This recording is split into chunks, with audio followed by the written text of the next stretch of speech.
18-year-old Bonnie Craig was a vivacious and well-liked college freshman at the University of Alaska in Anchorage. At about 5 a.m., before dawn, on the morning of September 28, 1994, she left for school. 2 days a week, she walked 45 minutes through the early morning darkness to catch the bus. She was a diligent student who prided herself on arriving promptly for her 7 a.m. English class.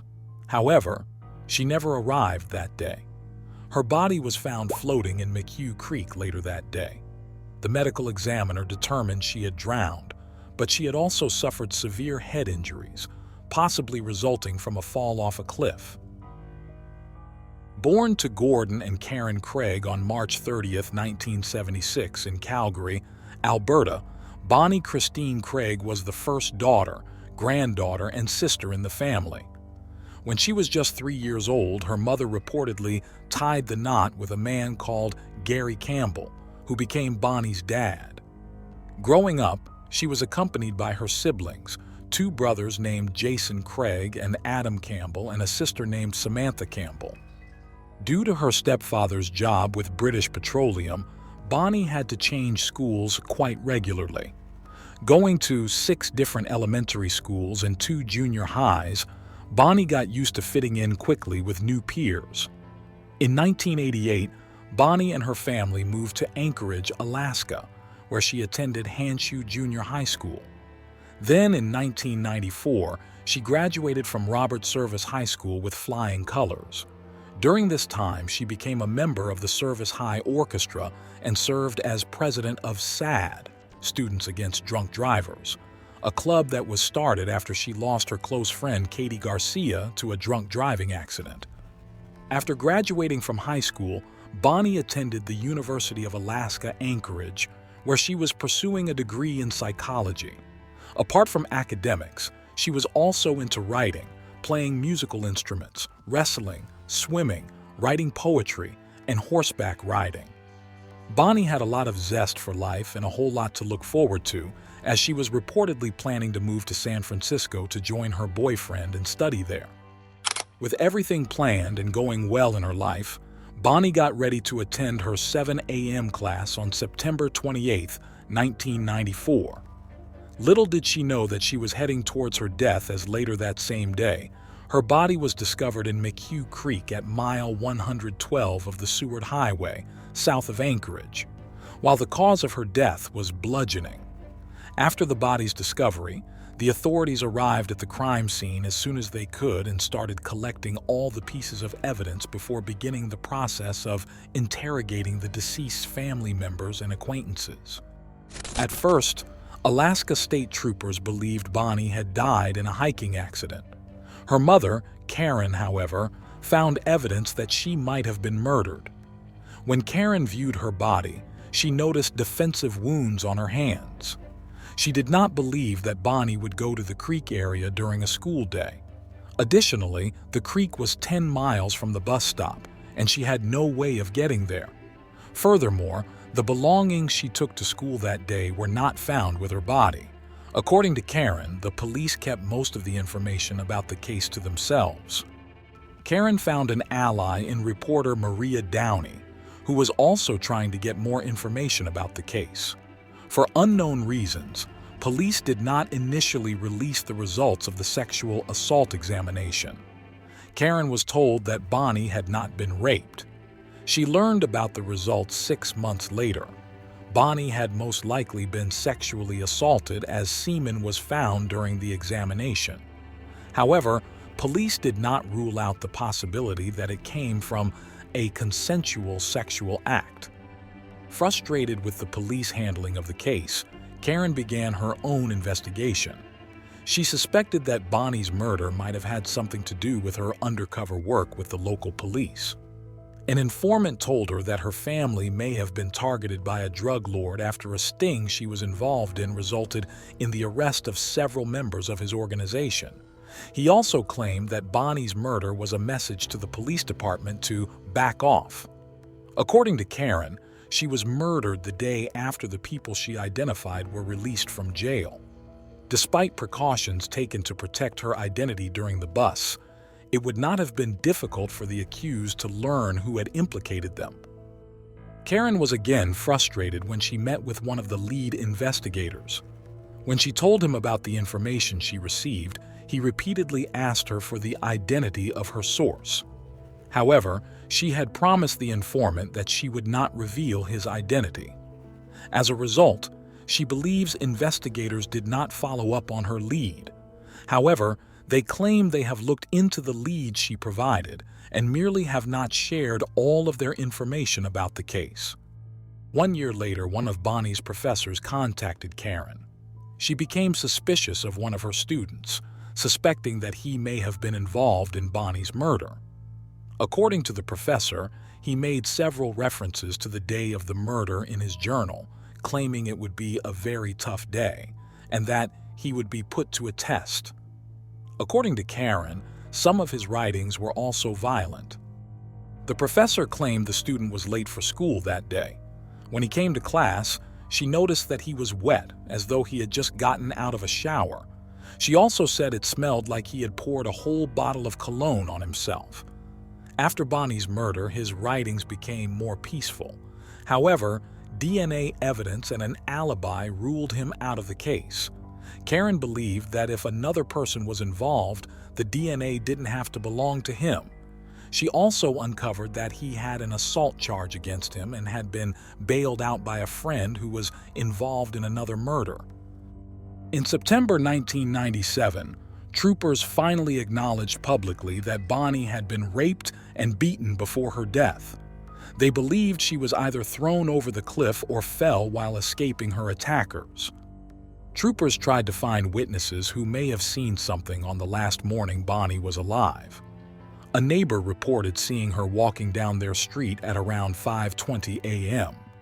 Another witness saw her at the bus stop 1 hour later.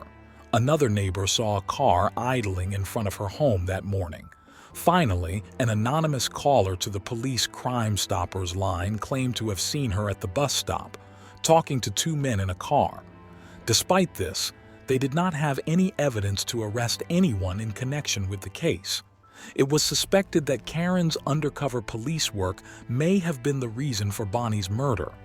A drug dealer who had been released from prison the day before was always a suspect in Karen's mind. Another was the student with violent writings who exhibited strange behavior around the time of Bonnie's murder. The anonymous caller who saw Bonnie talking to two men in a car at the bus stop reported that their car was an older model, yellow or light tan compact vehicle. It and its occupants have never been located. Despite the police doing everything they could at the time to find out the culprit for Bonnie's murder, they were not able to get to the bottom of the case anyhow. Even though they found a few good leads over the years, nothing definitive came of them, and they hit a dead end. About 12 years after Bonnie's murder, a significant breakthrough occurred. DNA evidence collected from the crime scene, specifically semen found on Bonnie's body, was submitted to the CODIS National DNA Database. In November 2006, investigators finally got a match. The DNA was linked to Kenneth Dion, a 36-year-old man who was already serving time in a New Hampshire prison for a series of armed robberies. Kenneth Dion was a former soldier stationed in Alaska at Fort Richardson in the early 1990s. Although he had once been an integral part of the military, his time in Alaska was marred by numerous arrests for petty theft. At the time of Bonnie's murder, Dion lived in the area and was on probation for a prior robbery conviction. He had been released from an Alaska prison just a few months before the killing. Dion also had a criminal history that included serving time for assault charges. In May 2007, Dion was charged with Bonnie's rape and murder. It is believed that the crime was a random act of violence and that he picked her up while she was walking to the bus stop. At trial in May 2011, he claimed he had consensual sex with her and that she accidentally fell to her death while alone at the creek. However, when first questioned, he claimed he did not know her. Her family and friends did not know him either. He also could not account for his whereabouts on the day she vanished. His wife said he was not home the entire week. My name's Tim Hunter. Hey, Tim, It's glad to meet you. I'm an investigator with the Alaska State Troopers. Yeah. And I just need to talk to you for a little bit. Sure. Okay? Grew up fighting all my life. Oh, One of yeah. the top fighters when I was 17 years old. I was one youngest rated in the top 10 in the world in men's full contact fighting. Oh, were you? It was one time that I had a lot of my weapons in the car when I first moved back up there with my brother, because he lived with me up there as well. What kind of weapon did you have on you? It was just the size. It was just martial arts weapons, that's all. I had brought them up with me. A blade? Sides? No, it's a prong like this with Like a fork. It's like a fork almost, All right. yeah. Gotcha. Call size. I had nunchucks, 3-sectional staffs. I had all kinds of things because I'm a fifth degree black belt. So Case I'm down here on happened in September of '94. okay. Okay, it was a pretty high profile case. So did you read the news or listen to the news, read the newspaper and that back then? Oh yeah, all the time. Okay. You probably heard about the situation then, about a young girl named Bonnie Craig, Bonnie Craig. 18-year-old college student. I can't recall. I can't remember. Okay. Did you ever meet someone called Bonnie or anything like that? I have no idea. Let me show you a picture, that might bring some memories back. Okay? He said, she's an 18-year-old college student, lived in South Anchorage. She left her home around, 5:10, 5:20 in the morning to go catch a bus off Lake Otis. Lake Otis. Mm-hmm. You ever been out there? Lake Otis. I'm trying to think where that is. Outside of Anchorage. It's in Anchorage. It's on the west side of Anchorage.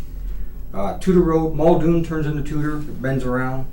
You go past the state trooper office, and that Lake Otis comes down. Oh, I think I know. Okay. Yep. Do you ever recall maybe meeting her through someone else, one of your friends or anything? Her? Yeah. 18 years old. Mm-hmm. I don't know. My wife would have killed me. Yeah, I can understand that. And the sad thing about it, later on that day, her body was found at McHugh Creek. Whoa. What are you trying to say? Well, like I said, I'm just down here investigating. Your name has come up. Like hundreds of names. Why would my name come up? That's what I'm trying to figure out. You say you didn't have no association with her. That's good. I'm just trying to get clear so I can get home. You come from Alaska to ask me something like? I come down here to follow up a lead. Okay, we have to do this with every case we have. Okay, we get hundreds of names coming in. Yeah, but why would my name be thrown in for something like that? I don't know. That's what I'm trying to find out. Furthermore, the medical examiner determined that Bonnie's injuries were caused by a blunt object or weapon, not from a fall. At the time, Dion carried martial arts weapons in his car, which could have inflicted the injuries. Additionally, a leaf with her blood on it was found above the cliff area, suggesting she was already injured before falling from it. Finally, her family noted that she was in a strict, committed relationship with her boyfriend at the time and would not have had sex with someone else, especially a complete stranger. In a statement to the judge, Craig's sister, Samantha Campbell, called Dion a jagged, cold, hard, insignificant little pebble, a pebble that was tossed into a beautiful, crystal-clear, sparkling pool that represents my sister. Craig's mother, Karen Foster, said losing her daughter was like I had my guts ripped out. No one can count the number of tears our family and Bonnie's friends have shed, Foster said.